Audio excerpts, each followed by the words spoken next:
Magandang umaga po sa ating lahat. Narito po tayo sa press conference ng Philippine Statistics Authority para sa mga paunang resulta ng March 2024 Labor Force Survey. We are pleased to welcome the press and media partners here with us on-site and online today. Ako po si Janine Almeda, ang inyong moderator for today's press briefing. Bago po natin simulan ang ating press conference, gusto po naming ipahayag na ito ay naka-live stream sa ating PSA Facebook page. Updates are also tweeted on the PSA Twitter X with the hashtag PHEmployment. Ikinagagalak ko pong ipakilala si PSA Undersecretary Dennis Mapa, National Statistician and Civil Registrar General, na siyang mag-uulat tungkol sa mga paunang resulta ng Labor Force Survey itong nakalipas na Marso. Ating pakinggan ang report ni Yusek Dennis Mapa. Magandang umaga sa ating lahat. Ang Philippine Statistics Authority mag-uulat ng Labor and Employment Statistics base sa paunang resulta ng Marso 2024 Labor Force Survey. Ang pagkalap ng datos para sa Marso 2024 Labor Force Survey ay ginawa sa loob ng 18 araw mula ika-8 hanggang ika-28 ng Marso 2024. Nitong Marso 2024, 11,114 ang total sample households na na-survey ng Philippine Statistics Authority. Samantala, 11,149 households naman ang na-survey noong Pebrero 2024 at 11,093 households noong Marso ng nakalipas na taon. Sa populasyon na 15 taong gulang pataas, ang bilang na nasa labor force o mga individual na employed o unemployed ay naitala sa 51.15 million nitong Marso 2024. Ito ay mas mataas kumpara sa naitalang bilang noong Marso 2023 na nasa 51 million at higit na mas mataas kumpara noong Pebrero 2024 na nasa 50.75 million. Ang labor force participation rate nitong Marso 2024 ay nasa 65.3%.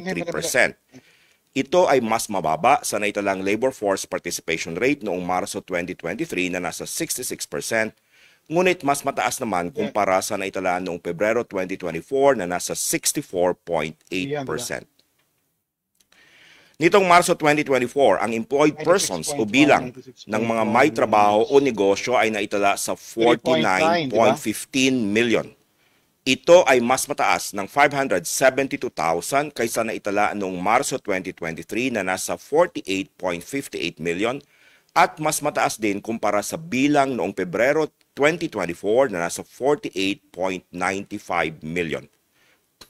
Ang employment rate nitong Marso 2024 ay nasa 96.1%. Ito ay mas mataas kumpara sa employment rate na naiulat noong Marso 2023 na nasa 95.3%, ngunit mas mababa naman kumpara noong Pebrero 2024 na nasa 96.5%. Ang unemployed persons o bilang ng mga nasa labor force na walang trabaho o negosyo nitong Marso 2024 ay nasa 2 million. Ito ay mas mababa kaysa naitalang bilang ng unemployed persons noong Marso 2023 na nasa 2.42 million, ngunit mas mataas naman kumpara noong Pebrero 2024 na nasa 1.8 million.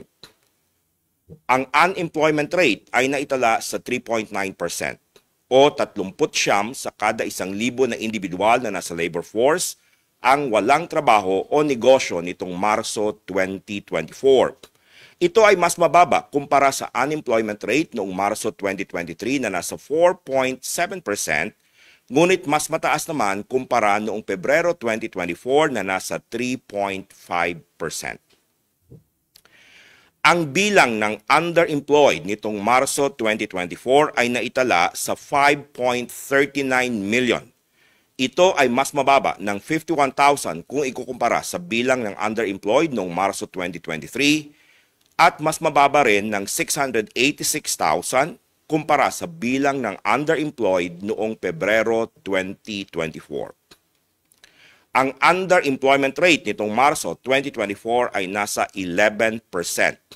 Ito ay bahagyang mas mababa kumpara sa naiulat noong Marso 2023 kung saan ang underemployment rate ay nasa 11.2% at higit na mas mababa kumpara sa naiulat noong Pebrero 2024 na nasa 12.4%.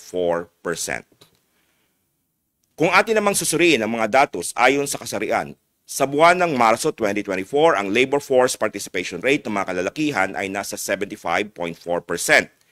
Ito ay nananatiling mas mataas kaysa sa labor force participation rate ng mga kababaihan na nasa 55.1%.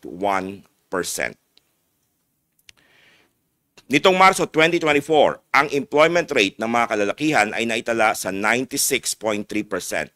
At mas mataas kaysa sa naitalang employment rate ng mga kababaihan na nasa 95.8%.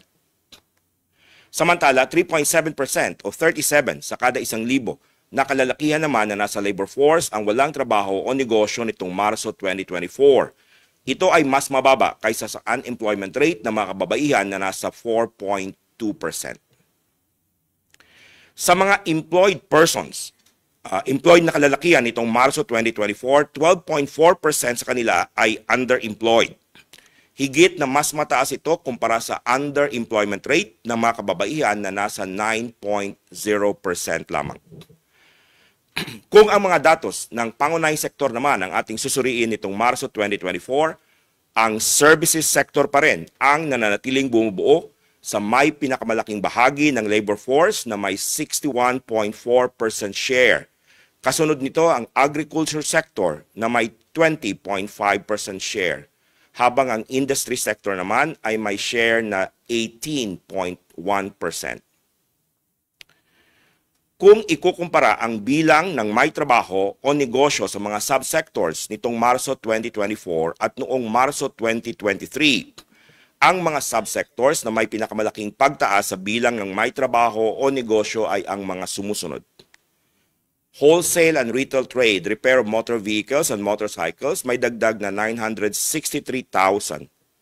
Tumaas ang bilang ng employed sa other retail sales, retail sale not in stores, stalls or markets, tulad ng retail sale of any kind of product by direct sales or door-to-door salespersons o through vending machines.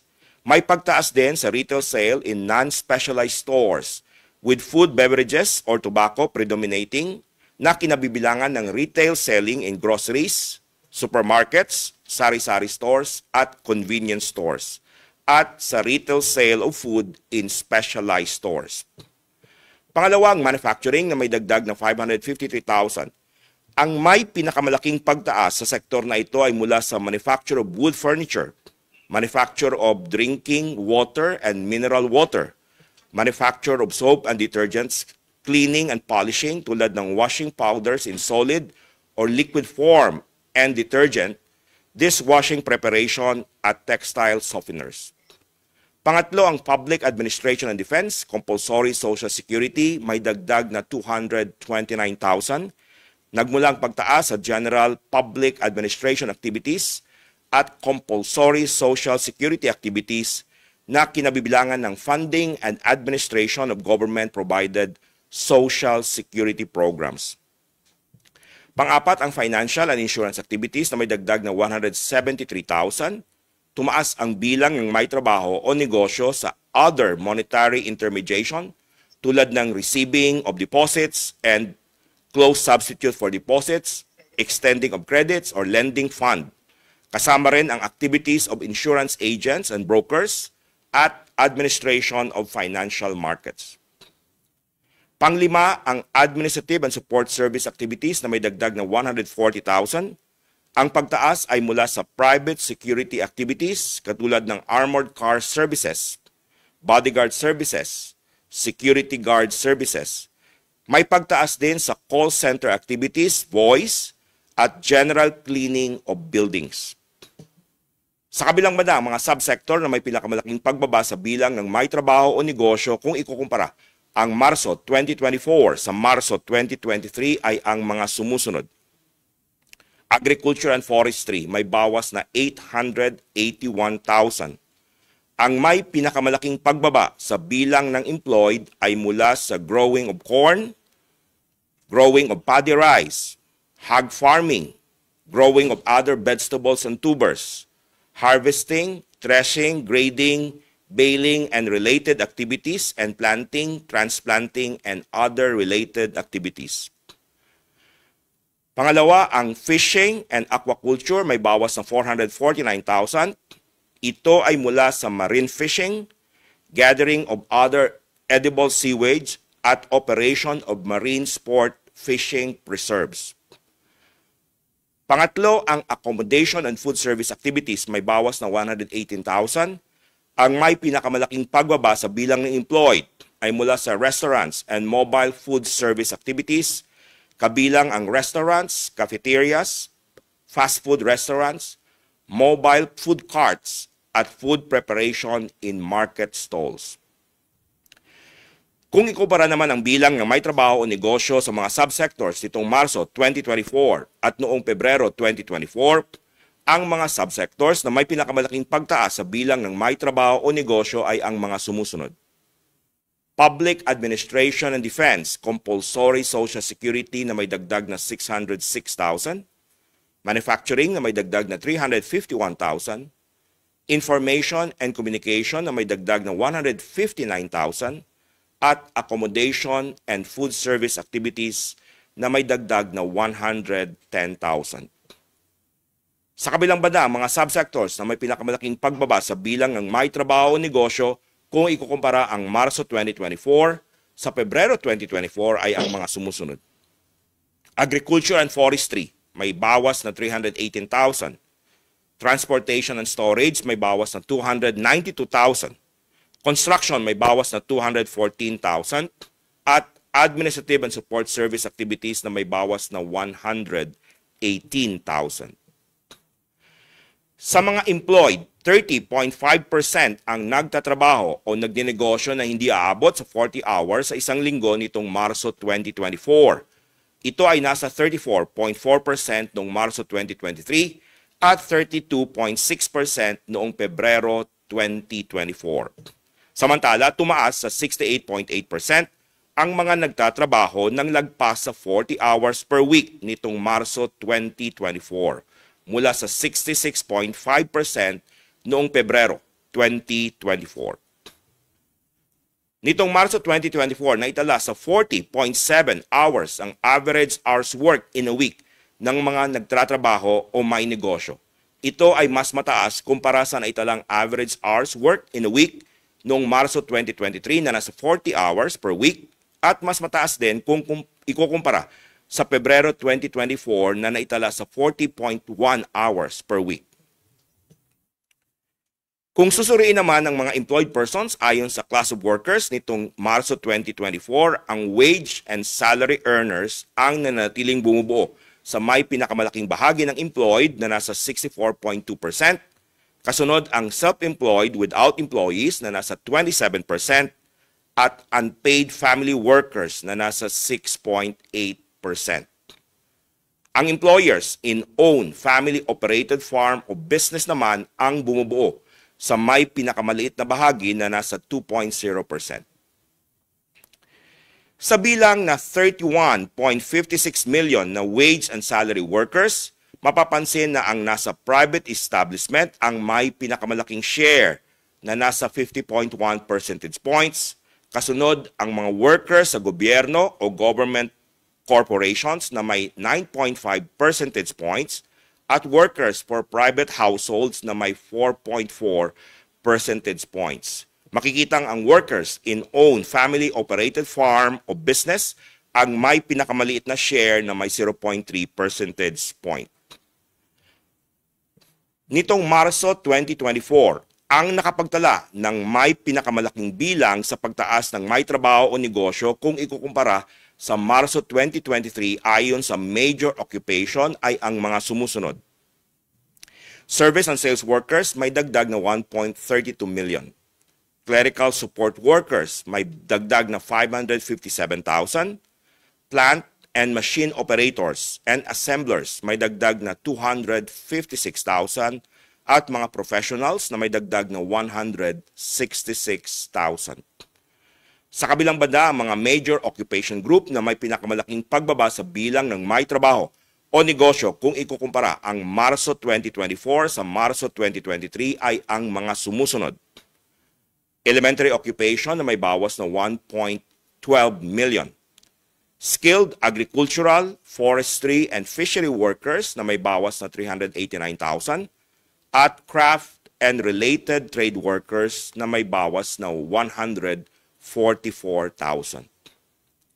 Kung ikukumpara naman ang bilang ng may trabaho o negosyo sa mga major occupation groups nitong Marso 2024 sa Pebrero 2024, ang mga major occupations na may pinakamalaking pagtaas sa bilang ng may trabaho o negosyo ay ang mga sumusunod.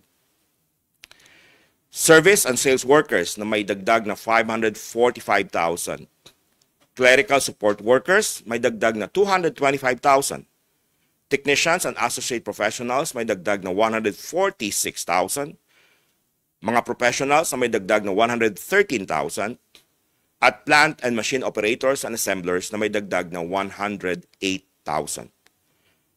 Sa mga major occupation groups naman na may pinakamalaking pagbaba sa bilang ng may trabaho o negosyo kung ikukumpara ang Marso 2024 sa Pebrero 2024 ay ang mga sumusunod. Elementary occupations na may bawas na 714,000 at craft and related trade workers na may bawas na 211,000. Dito nagtatapos ang aming pag-uulat sa paunang resulta ng Marso 2024 Labor Force Survey. Ang Philippine Statistics Authority ay malugod na nagpapasalamat sa inyong pakikilahok sa press briefing na ito. Muli, magandang araw at mabuhay tayong lahat. Maraming salamat, Undersecretary Mapa, para sa pagbabahagi sa amin ng mga paunang resulta ng March 2024 Labor Force Survey. Ngayon, matapos po natin pakinggan ang ulat ni Yusek Mapa, andito na po tayo sa bahagi ng ating open forum.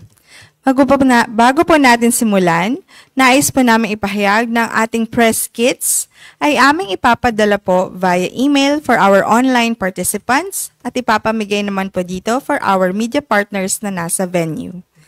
Para sa mga nais pong magtanong, please raise your hand to be recognized. And for those online, pakigamit po ang raise hand feature or send your questions via our chat box. Kapag kayo ay natawag upang magtanong, please state your name and organization. Ngayon, handa na po tayo. Ms. Shaila of TV5. Good morning, Sir. Shaila Francisco of TV5. Regarding lang po dun sa month-on-month drop in employment, kabilang po kasi sa mga sector, yung agriculture, transportation, construction, based po dun sa mga na-survey nyo, may relation po ba to sa El Nino bilang yung March, yun yung time na nagsimula pong uminit? Thank you po. Thank you very much. Tama ka, no? Ang isa sa malaking na apektuhan in terms of employment ay yung agriculture sector. Kasama na rin yung fisheries. Dito sa month-on-month natin, ang agriculture and forestry ay nagkaroon ng pagbaba sa bawas, no, ng employed persons na about 318,000. At ito ay talagang related to planting, harvesting, growing, no? Paddy rice, vegetables, at lumabas na yung report.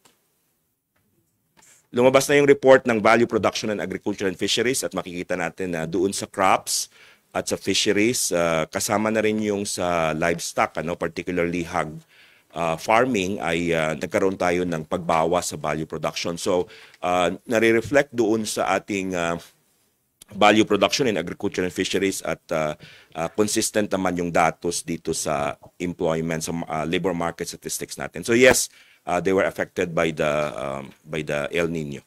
Sir, how about yung transportation and construction? We know na sila yung mga pinaka-exposed or vulnerable sa init po. Pwede na mayroong pag-slow down dito sa month-on-month. But in terms of yung numero natin, ang malaki talaga na nabawas ay doon sa agri sector. Pero tama ka, yung construction of buildings, month-on-month, nagkaroon tayo ng pagbaba ng mga 214,000. Ito ay hinahati into two major groups. Yung construction of buildings talaga 174,000 at yung electrical installation ito yung mga nasa loob na may pagbawas din month on month ng mga 53,000. Thank you, sir. Next, we have Ms. Kai. Hi sir, good morning. Good morning. Sir, tatanong ko lang po yung sa yung sa hours, yung increase po nung mga tao na nag-work more than 40 hours. Yung 68.7 was the highest, 68.8, sorry, na increase. Was it the highest ever? Tapos, sir, ano lang din, yung regarding the unpaid, yung unpaid, Family workers. employed in own family-operated farm or business, nag-increase siya by almost 1 million. Tama po ba? Kasi 969,000. So, tapos bumababa yung sa agri. So, what could be the reason for that? Okay, Thank you. yung of course sa employment natin may dynamics tayo Yung ating 68% muna na 40 hours or more ay sinabi ito yung fourth highest. So hindi naman talaga siya highest.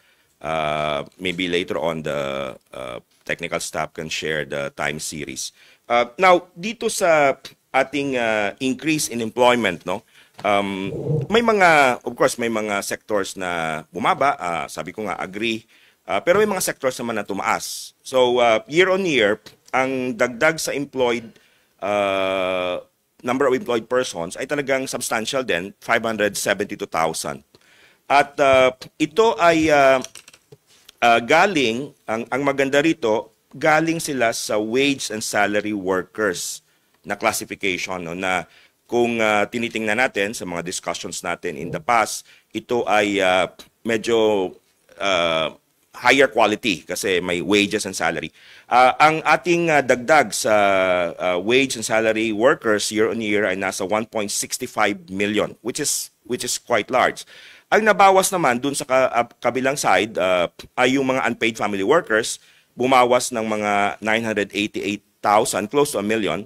At yung self-employed, bumawas tayo ng mga 128,000. So in a way, if you look at these two indicators, tumaas yung number year on year ng mga wage and salaried workers, bumaba yung unpaid family workers and self-employed, which as our indicator, medyo lower ang kanilang income. So medyo maganda siya.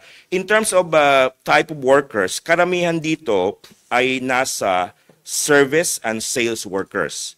So service and sales workers year on year, tumaas siya ng mga 1.32 million. So doon sa 165 million na wage and salaried, 1.32 doon ang service and sales workers. Tatlo yung major contributors, yung shopkeepers, 870,000, online selling, 383,000, shop sales assistant, 349,000. Mention ko rin, tumaas din yung number of workers na sa wage and salary year on year under professionals, nagdagdag ng 166,000, nursing 100,000, building architects 54,000, and financial and investment advisor 26,000. The same picture dito sa month on month. Sa month on month, nagkaroon tayo ng net increase employed na 202,000, and then ganun din yung itsura. Wage and salary workers again, tumaas ng 756,000. Ang bumaba naman yung unpaid family workers, 487,000. Self-employed, bumaba rin ng 46,000. So, year on year, month on month, tumaas yung ating number of wage and salaried. In terms of categories, occupation source, service and sales workers pa rin, ang tumaas kasi kanina nakita natin sa wholesale retail trade sila. Tumaas ito ng 544,000. At shopkeepers, ito yung marami, mga more than 500,000. Ang service and sales workers in terms of yung wages, na although hindi namin pinakita, yung wages, pangatlo sila from the bottom. Di ba mayroon tayong top 10 occupation. So, hindi naman sila mataas, pero hindi rin sila dun sa pinakamababa. Thank you. Sir, Additional question lang. Sir, yung for the first quarter, can we get a summary of the data for the first quarter ng unemployed, employed, and underemployed? Thank you po. You have average. Okay. In terms of labor force participation rate, yung average natin from January to March, ito ay nasa 63.8%. Ang employment naman ay nasa 96.0%. That's the January to March. Yung ating unemployed, of course, the difference, 4%. Ang underemployment rate natin, January to March 2024, nag-average na siya ng 12.4%. Thank you. Thank you, sir. Thank you, Ms. Guy. Okay. Next question.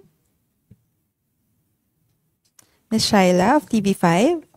Sir, related pa rin po sa El Nino. Baka may mga trends kayong napapansin, historical trends. Kung umiinit pa po, ito rin ba po yung sector na vulnerable sa pagtaas ng unemployment? Well, the first thing that, the obvious would be the agri. In the past talagang may ganon. Kasi related ito doon sa production naman. So, syempre, pag bumababa yung ating production, yung ating mga operators ay nagbabawas din ng workers. So sa ngayon, ang nakita natin na in terms of value production, of course may reduction tayo dun sa crops, kaya nagkakaroon din dito ng impact. Pangalawa yung fishing, marine, kanina nakita natin na contributor din siya year on year. Can you go there para ma-cite ko lang yung number? Yung ating agriculture, parang year-on-year na, ang agriculture and forestry natin ay bumaba sa 881,000. Sabi ko nga, ang pinakamalaki rito, growing of corn, may bawas na 360,000. Growing of paddy rice, may bawas na 204,000. Sumama na rin yung hog farming, reflected din doon sa value production and agriculture and fisheries. In the report released early this morning, mababa rin yung ating value production in livestock, particularly hogs. At may bawas tayo rito na 202,000. Of course, this is still ASF. At saka growing of other vegetables, root crops, tubers, may bawas din na 175,000. Ang pangalawa dito, year on year, yung fishing and aquaculture, nagbawas siya ng 449,000. Mula sa marine fishing, 285,000. At gathering of seaweeds, may bawas na 216,000. So, kumbaga ito yung talagang affected both from the production side at dito rin sa employment. Thank you. Thank you, sir. Thank you, Ms. Shaila. Any other questions? Okay, Sir Carl of Business World. Hello, Paolo po from Business World. Tanong ko lang, sir, if other than El Nino, may other factors that attributed to the increase in unemployment rate po? Well, kung titingnan natin, again, looking at sa agri, sabi ko kanina yung sa hog farming, may pagbaba tayo dyan na 202,000 and ito yung continuous yung problem ng ASF. So may mga probinsya na nagkaroon ng incidents of ASF kaya nagkaroon ng reduction sa production nila. Of course, pag may reduction ka sa production normally, re-reduce din yung number of workers na hina-hire. So reflected dito, it's El Nino plus of course yung ating persistent problem sa ASF affecting our hog farmers. Thank you. Thank you, sir. Thank you po. Okay, any other questions? How about for our online participants? Do you have any questions? Okay, we have one from our FB Live. Can we have some numbers on the Gig economy. Gig economy. We will mayroon tayong identify na ng mga codes for certain items. Maybe we can just email yung data na yan doon sa mga transportation, food delivery kay Lisa Reyes. Thank you. Thank you, sir. Any other questions po? Yes, we have Ms. Kai from Business Mirror. Hi, sir. Sir, yung ano lang, pa-explain lang din po yung not in the labor force na increase year on year na 900,000. And ano po yung possible na, yung common reasons for that? Well, una, kasi syempre yung ating population ay tumataas on a yearly basis. Yung labor force participation rate naman natin year on year ay tumaas. But of course, dahil tumataas yung population, lumalaki rin yung complement nun, yung not in the labor force. So, tama ka, year on year, yung not in the labor force ay tumaas ng 903,000. Pero ang karamihan dito kasi schooling, 301,000 ang increase. So, malamang they opted for schooling. Saka mayroon tayong substantial din na malaki, 610,000 na household family duties. Yung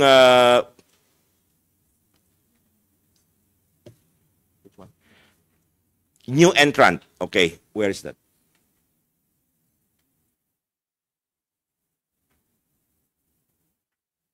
So yun yung major, no, yung the usual household duties saka schooling. For new entrants, ating labor force year on year tumaas ito ng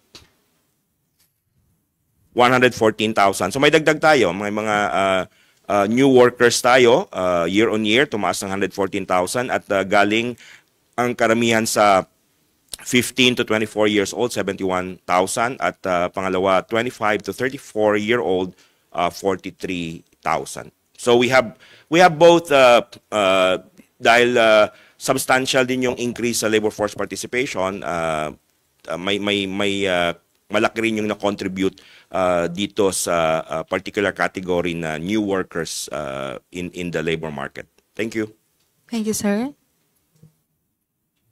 Okay, any other questions?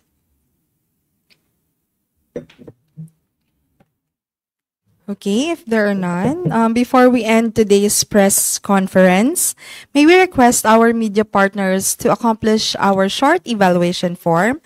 The link is sent to your emails and in our chat box. This form will be helpful for us to get your feedback on the conduct of our press briefing. Okay, if there are no more questions, we would like to end already. Nais po naming pasalamatan tayong lahat sa pakikinig at pagsali sa press conference para sa mga paunang resulta ng March 2024 Labor Force Survey. Patuloy po ninyong suportahan ang mga proyekto at activities ng Philippine Statistics Authority. You may visit our webpage at www.psa.gov.ph for more updates. Muli, ako po si Janine Almeda ng Philippine Statistics Authority. Maraming salamat at magandang umaga po sa ating lahat. Thank you.